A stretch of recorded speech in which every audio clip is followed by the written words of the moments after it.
Hi guys, my name is Candace Tagger. I am Lois Banks' oldest daughter, and I wanted to talk to you guys a little bit about manifestations and vision boards, how they are connected. Okay, so I'm gonna give you a little example about my life. Look, okay, I'm gonna put me on the spot real quick. So I am from Detroit, Michigan, born and raised, but I currently live in Des Moines, Iowa, and I've been there for about a year now. And when I first got there, I was looking for a job, and it was really hard for me to find a job. I was getting discouraged. So I called my mom, and I was like, Mom, I need some prayer. I need you to help me with looking for a job. And she asked me if I had a vision board. I was like, no, ma'am, I don't. So I created a vision board. And she said, you need to write down what your desires are for your life on this vision board. And so the first desire I had was to find a job, okay? So I had a time frame of about a month for finding a job. I actually found a job within 2 weeks, okay, which was just awesome. I said, okay. So you put a demand on the manifestation by giving a time frame. Yes, ma'am. Yes, I did. And so once I got the job and I was like, okay, I was at the job for, a couple of months, and I was like, okay, now I want a raise, okay? So I actually didn't put a time frame on the raise, but I got a raise. I actually got 2 raises in less than 2 months. You know what I'm saying? So that manifestation, the vision board, you have to keep those two connected, but you also need to have faith in whatever you're asking for. You know what I'm saying? So if the faith is not there, you know what I'm saying, you're going to have a hard time manifesting what you want. So the faith has got to be connected to the manifestation and the vision board. And the reason why I told you to write it down, because I wanted you to know that your words spoken out of your mouth and that you write down are very powerful, and they will manifest. In the book of Habakkuk 2 verses, chapter 2 verses 2, Yes, ma'am. God tells us to write the vision down. Yes, ma'am. Though it's hairy, wait for it, because it will surely come to pass. Yes. You can write and create whatever it is you want in your life. Exactly. If you want to be a millionaire within a year, write it down on the vision board. Okay, and believe, y'all. You have to have faith and believe. Even if you have the faith of a mustard seed, okay? That's the faith. That's the beginning faith, and it will grow. You know what I'm saying? Once you start seeing the things in your life manifest, that faith is going to grow, okay? So, guys, I'm encouraging you. You know what I'm saying?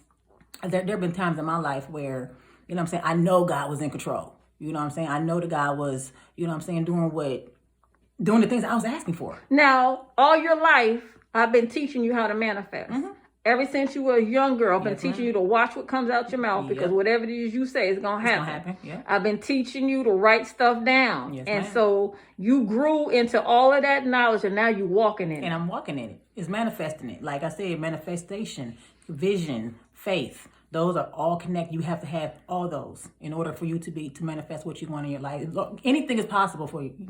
Anybody. Okay, so I know that God deals with you in dreams, just like he deals with me in dreams and your sister in dreams. The females in our family were very heavily saturated and anointed, where God talks to us in our dreams. And do you remember the time when you were a teenager and God would give you dreams about a pastor's personal life, having sex outside of marriage? And then I was teaching you, okay, we got to be responsible with that prophetic gift. I have to now get in contact with that pastor, give him a message from God to pull his pants back up, because God is revealing his sin to his people. Yep. Yeah. I've been doing that for years, y'all. That's just a gift that God has given me from birth until now, guys. And I take it serious. I take it serious. Like, as a matter of fact, a few years ago, there was a young lady that I used to work with, and she was going through some stuff, but I didn't know personally what she was going through, because she was just really quiet and timid all the time. She never really talked to anybody. And so I went home that night, and God gave me a very, very, very detailed dream about what she was going through.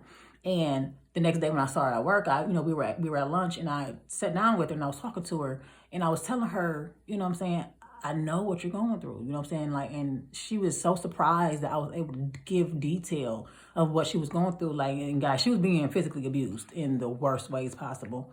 And this man had her broken down spiritually, mentally. She was going through it. And when I talked to her and I was letting her know, that you're going to be okay. God said you're going to be all right. God got you. You know what I'm saying? But get out of that But situation. get out of the situation. And she listened to me. You know what I'm saying? And she cried, guys, because she didn't know. She was like, how do you know? And I told her, I was like, God showed it to me in a dream, sweetheart. And I haven't talked to her since then, but I do know that she got out of the situation. I do know that she is safe. You know what I'm saying? And I just let it be known. Like, that's just proof of the power that I possess, the gifts that God has given me. That's God living inside of you. Yes, but you ma'am. accepted Jesus A long time and were ago. filled with the Holy Ghost when you were a little girl. Yes, ma'am. Yes, ma'am. Your brothers, your My sister, and myself. Yes, ma'am. This is our norm. This is normal, right? If God is This not our norm. talking to us, something is wrong. Something's wrong. Something is seriously wrong. When God talks to you about your own personal life, do you listen to him? Oh, of course. I've learned to stop being hard-headed, guys. When God says move, you move. And you know when it's God talking to you.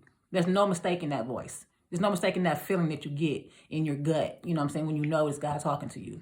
So remember that time I used to teach you guys when you were growing up? If you ever get a strong urge in your feeling, in your gut not to do something, I told you to stop what you're doing, go the opposite direction. Remember how you told me how you were getting ready to leave out your house, but something told you to get back go in the house? Yep. And then you found out that it was a horrible, bad accident. If you would have left out at that time, I would have got caught up in it. Yep. I would have got caught up in it. And like that happens a lot. I remember when I was with my ex-husband, he was going to go out one night. And I told him, I was like, sweetheart, I don't think you should be leaving the house tonight. You know what I'm saying? Because I got a bad feeling that something was going to happen. And like usually when things like that happen, God always shows me police lights. You know, the lights on top of the car. Whenever I see that, I know that danger is going to happen somewhere within that day. And so, you know what I'm saying? The first time I told him about it, you know what I'm saying, I brought it to him, he didn't believe me. He went out, you know what I'm saying, got in some trouble, you know what I'm saying, because he didn't listen. But after that, he started listening to me. Whenever I had the feeling, it looked like, don't go out tonight. I want you to stay home. He knew. Yeah. He knew then, like, okay, this woman is not speaking out the side of her neck. You know what I'm saying? It's the reason why she's telling me to stay in the house. Like either you're going to get pulled over for a ticket or something. You know what I'm saying? God is warning you, don't do it. Don't go. Yes. You know what I'm saying? So guys, stop ignoring that gut feeling. Stop ignoring that voice that you're hearing. You know what I'm saying? You know the difference between God and, you know what I'm saying, and other entities that could possibly talk to you. Y'all, you can feel the difference. Yes. You know what I'm saying? Yes. But see, you grew up in a house where learning how to hear from God was encouraged. Mm-hmm. I encouraged all of my children to know how to hear from God, because I knew one day I would be in the presence of God for eternity, and you would have to know how to navigate through this on the earth. Yes, ma'am. And you have to know how to walk with God. You have to. And how to hear from Him. Yes, ma'am. Well, this is Prophetess Nurse Lois coming to you from the Lois Banks Ministry with Evangelist Candace Tagger, hello. aka Nikki. Yes. My oldest. And we just love you. I love you. Love you guys. Love you guys. God bless you. Bye.